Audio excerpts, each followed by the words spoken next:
a new game. Well, this is the different characters. It has a bit about them. Address, sorry, I can't tell you.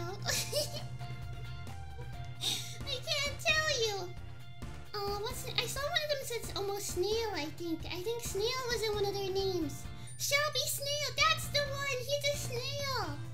I didn't know that. Let's begin and see where our journey goes. See what each of these people are like. Oh, this is me. Lynette Mirror. That's a pretty name. I'll just go with that one. Oh, whoa! They have the email there. Whoa, don't. Don't email my email. Confirming entered name. Is this okay? Yeah, that's good.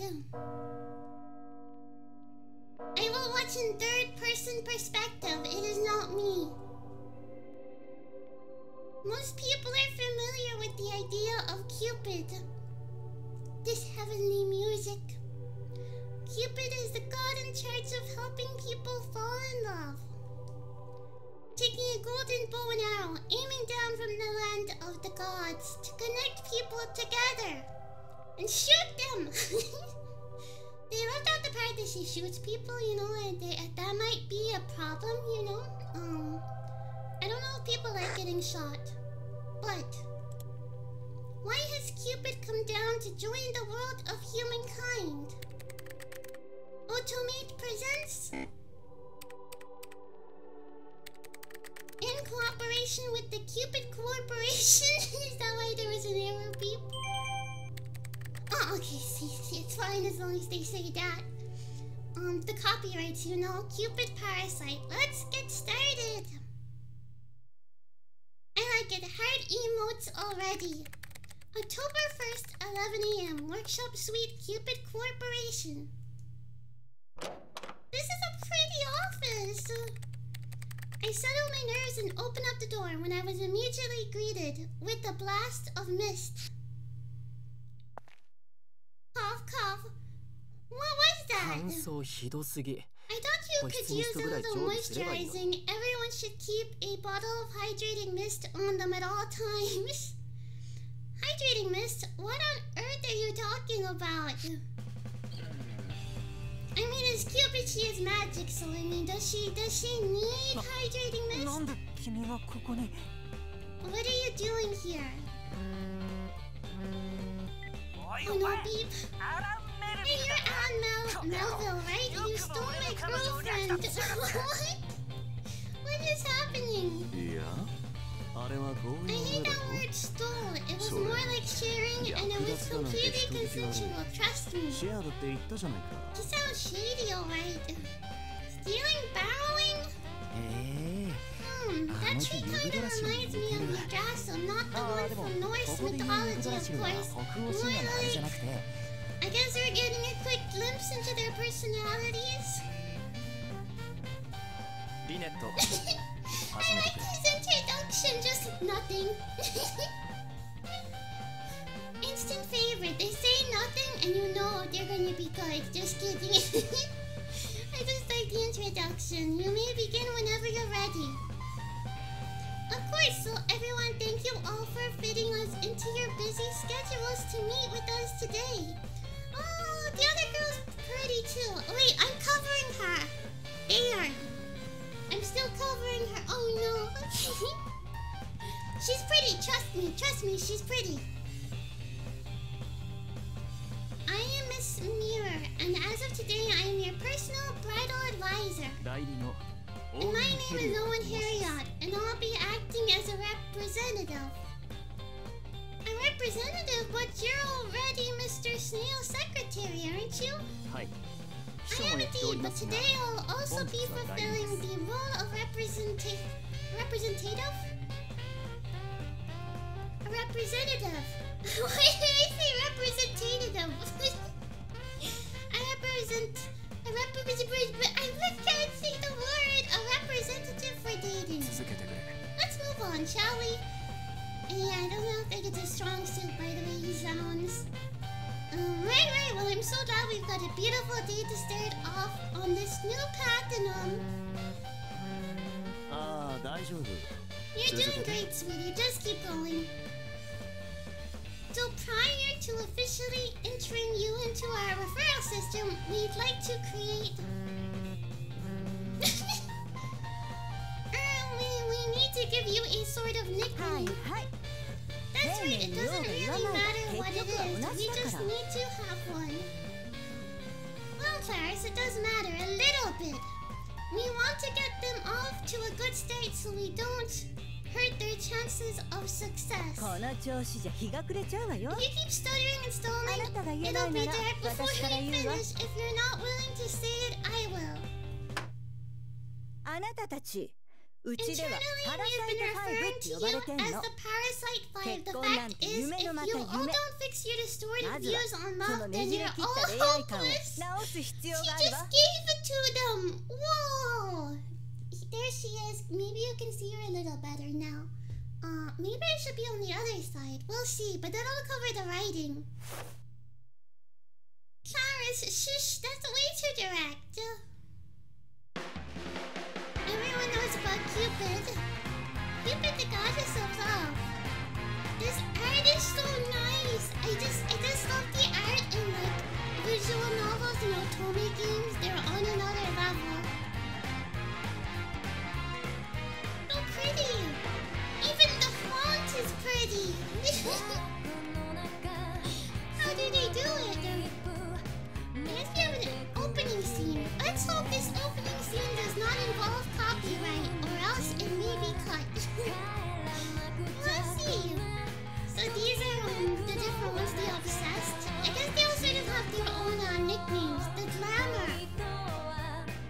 The saving. It'll take me a bit to figure out who's talking at which times, because I couldn't really tell which one was talking some of the time at the start. The colors did help us, I guess. You look so mad. From your first encounter to your final rounds, is that how fast they're moving here? Wow. Not only is the course of this show. Will they find love? Or will they be hopeless? Well, I guess, and we'll see. And it's cute. Oh, it's such a good song. I don't want to talk over it, but I want to talk over it. It's copyright! Oh, it's so cute. The aesthetics of this game, I live for them. They're so good.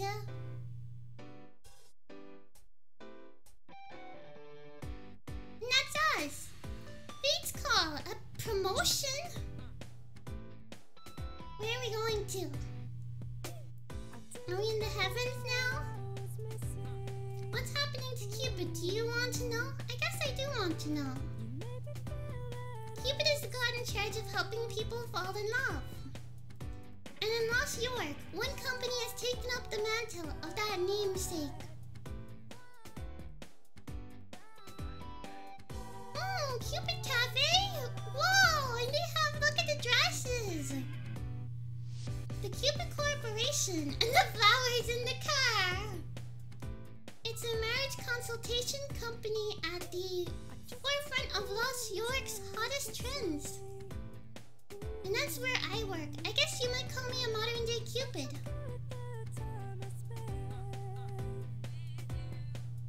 September 25th, 4 p.m. my desk. Can we see how our desk is decorated? Oh, we can! This is our desk. Oh, it looks pretty nice. Alright, that's the third successful marriage I've put together this month. Whenever I get an email telling me about another marital success, I always strike a little mental victory pose.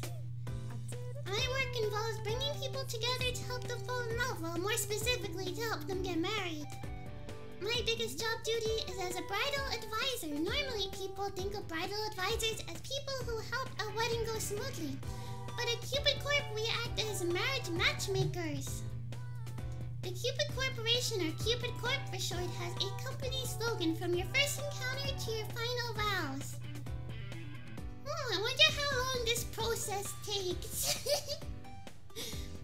You know, a day, a week, a month, a year, many years, from birth to death, you know? Like, are there any that have stayed in the program and never made it to the end of it? The company handles the matchmaking process as well as the wedding ceremony itself. Everyone here who deals with marriage has my title, Bridal Advisor. In the end, the choice to tie the knot is in the hands of humans themselves. I won't let Dad tell me what to do. I joined Cupid Corp a little over a year ago, and I've been working hard at my job every single day since. And because of that, my results last year were at the very top of the matchmaking charts. I ranked first among all advisors this whole year, which means now all my business cards say Top Bridal Advisor. Ooh, fancy title! But I'm not done yet. That won't be enough to convince Dad, so I need to get promoted even higher. Huh, an email? I wonder who it's from. President Snail, be in my office tomorrow at 5 AM. We need to talk. What, the president? Is everything alright? I said that out loud without even realizing it. Clarice, my roommate, best friend, and closest colleague spoke up. You look like you've seen a ghost. What happened? Oh, no, it's nothing. I wave my hand as if I could brush away the concern, but Mr. Snail has never asked to see me like this before, and at 5 AM, does that mean he doesn't want anyone else to know about it? What on earth could this be about? I tried to think of anything that might have happened recently to put me on his radar, but nothing came to mind, well, except for... I do have one pretty massive secret that I can never share with anyone, not that they'd ever believe me if I did. But how could anyone possibly find out about that? This is so confusing. I've only spoken to the president twice. Once during my entrance ceremony, once during last year's award ceremony. Maybe he just wrote AM by mistake. If so, he actually wants to see me during business hours. It's probably not about that. Maybe I should confirm the time just to be safe.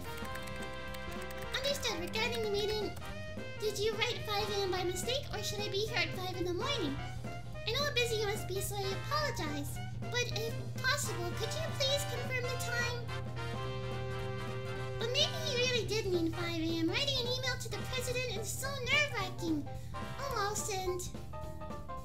I guess I'll touch up some of these profiles while I'm waiting for a response. It was not a mistake. I'll see you at 5 AM! Who is this man? The response came immediately. It wasn't a mistake. Jeez, this is starting to sound really ominous. Lynette, you okay? At 5 in the morning and in his office, no less? I just really hope it's not about my secret. I doubt he figured out. He couldn't possibly know, right? And so early the next morning...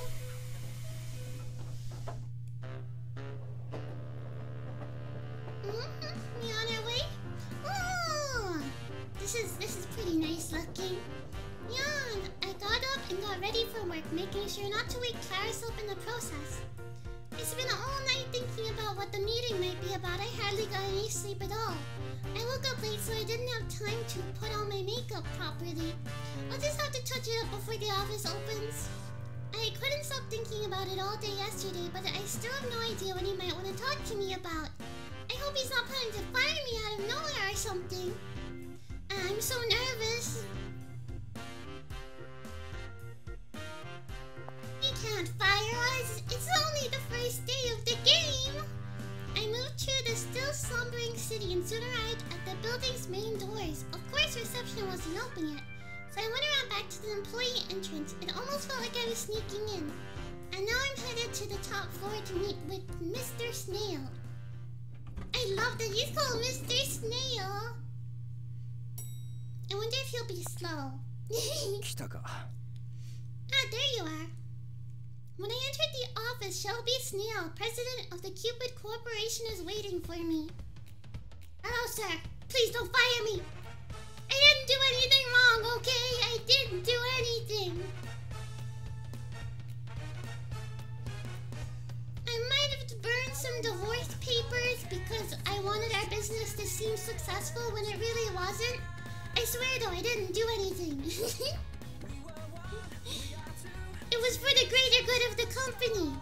Not only is he the president, he's also the company's young and charismatic founder. I apologize for asking you to meet with me so early. No, it's no problem at all. problem? Of course it is. So what did you want to talk to me about? Yes, well, before that, there's something I'd like to ask you. I've heard through the grapevine that you're highly motivated in regards to earning a promotion. Uh-oh. I jumped a bit at the questioning tone of his voice. I'd mentioned my plans a few times, but I never imagined it had reached the president himself. Don't get me wrong, it's not a bad thing. It's always good to have the desire to improve. It just seemed a bit odd for someone who's only been here a year to be voicing such desires. Any particular reason for this? Oh, it's just because the last thing I want to tell him is the truth. There's no way he'd believe me anyway. After considering it for a moment, I decided to give a more generic answer. I just thought that if I could get promoted, I'd be able to help even more people get married. That's the reason, to help people? That's right, the steady drop in marriage rates has bothered me for some time now. I've just always been worried about fewer and fewer people are getting married. That's my genuine feeling. When I first heard there was a company in Los York trying to help people with that, I immediately wanted to become part of that. And after being here a year, that feeling hasn't changed. If getting promoted means I can help match even more people together, that's what I want to do. I see, that's quite an admirable motivation. But consider me convinced. You became my top bridal advisor after just your first year here after all. So you're saddened by our declining marriage rates? You're like our own personal Cupid, so to speak. She is Cupid! Well, what's with that smile? Did I say something strange? No, not at all. Anyway, was there anything else? Apologies, that was just a minor digression. Yes, let's get down to business. Actually, I was thinking of giving you a promotion. Oh, really? Interesting. Wait, what? A promotion? That's right. But only on one condition. Here, take a look at these. Is he gonna show us the people he's having trouble matching? Mr. Snail handed me 5 pieces of paper. They were standard profile sheets our company uses for the matchmaking process. Get these 5 people married. Do that and the promotion is yours. Oh! A challenge! You're the Cupid of Cupid Corp, are you not? A top bridal advisor. I trust this is within your ability. Promotion, Cupid, those words brought back a lot of strong memories. That's my secret for why I've been working as a so-called Cupid, bringing people together in marriage. Oh, we're going back to the above, because I really, truly am Cupid. Ding! Can we do it? I'm not sure, it could be a challenge. Oh, hashtag Cupid happenstance. 8 years ago, before I assumed the name of Lynette Mirror and became a bridal advisor. In the past. Oh, she's so pretty! Look how pretty she is. She's got long hair, everything. Okay, I cover it more in that way. She's so pretty. What? Why did you break up? I was gazing into the celestial spring, looking down into the worlds of man. A couple that I'd brought together just the day before had already broken up. But those two were completely compatible. I heaved a sigh and peered back into the spring. The spring allows me to observe the human realm. I take aim on my bow and arrow, which lets me see how well 2 people might fit together. When I describe myself as Cupid, it's not an alias. I truly am the goddess Cupid. My name appears again and again in stories and legends within the human realm, as a god that presides over love, and yet, whenever I connect 2 people these days, it seems like they just break up right away. That's the 3rd couple this month. I drew back my bow once more and aimed down into the human realm, where I could see a shining, shimmering rainbow of colors. Some people glowed light pink, others a vibrant orange. These colors were revealed to me when I aimed my Cupid's bow and told me the potential compatibility between people.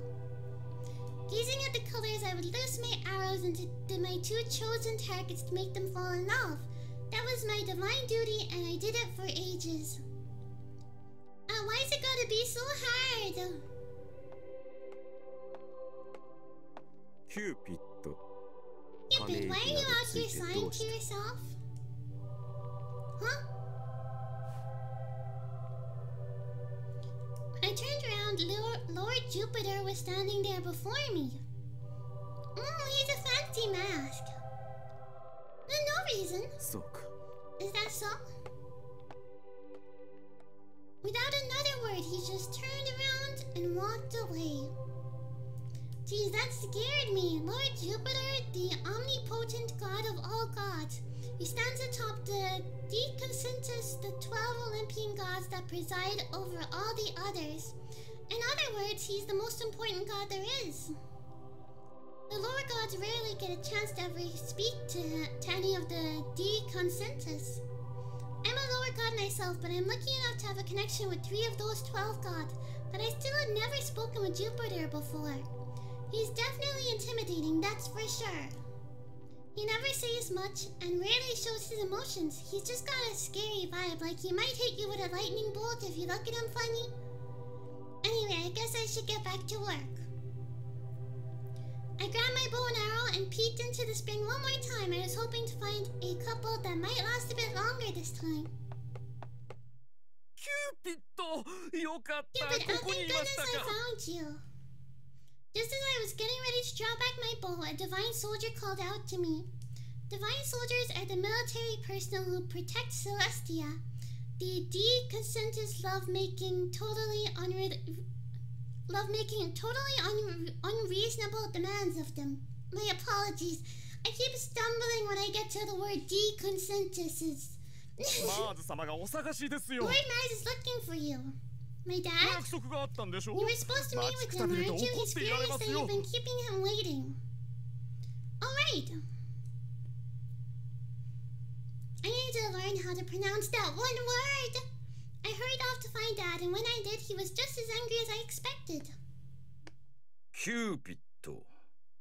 He's got a bio scar. What's he been up to? Cupid, it seems you still do not understand your role as a god. He moved slowly across the room towards me, glaring at me all the way. He looks kind of scary. Lord Mars, my father, is the god of war. I had a feeling. Apparently, he's also known to some as Ares. I only heard about that secondhand, though, since he was a god long before I ever came into being. There are so many stories about him that even I, his own daughter, can't keep track of them all. Although, to be honest, I'm not actually his daughter. For as long as I can remember, Dad has looked after me. I guess you could think of him as my foster father. Cupid, are you listening to me? Of course, you know I hear and remember every single word you say to me. Why must you always be so... This is why people aren't getting married as much anymore. You need to take your job more seriously. Why am I the one getting yelled at? Lady Juno is the goddess in charge of marriage. My job is just to make people fall in love. It's not up to me whether they get married or not. I put down my cheeks in silent protest, but then I saw Dad narrow his eyes. Uh-oh, that's not good. I know my dad well enough to recognize that look. He was getting ready to hit me with another punishing lecture. I knew I had messed up, but it was already too late. His booming voice echoed his boomer voice. Sorry, I almost read it that way. Echoed out, shaking the very ground beneath my feet. Bakamon! You foolish child, how can anyone ever get married if you don't make them fall in love in the first place? Juno is one of the 12 Olympians. She has no time to deal with every last tiny detail. I assure you are trying to blame others for your failures, you Cupid. Can't you see what your duties entail? It's your job to show those humans how wonderful falling in love really is. But you're slacking off and has flung the world into chaos, which means they're not getting married. Which means they're not having kids. That's a pretty big leap of logic. Is that what he was most worried about? It's not Cupid's job to fix marriage rates, let alone get more people to have kids. Besides, each golden arrow only lasts for 30 days. I can't make them stay in love forever. So demanding perfection from Cupid is honestly pretty unreasonable. But if I were to say that now, he'd just go on lecturing me for twice as long. I've been working really hard to do my job right and help people fall in love. Just now I was observing the human realm looking for couples that might really last. I haven't been slacking off, it's just that more and more people are deciding to separate even after getting married. So why is he blaming all this on me? I couldn't stop myself from letting out a frustrated sigh, so of course he started yelling at me even louder for that. In the end, his lecture lasted 2 full hours! Come on, man, calm down. 2 hours is way too long. I'm so tired. After I was finally able to escape, I decided to go for a walk. I wasn't feeling great.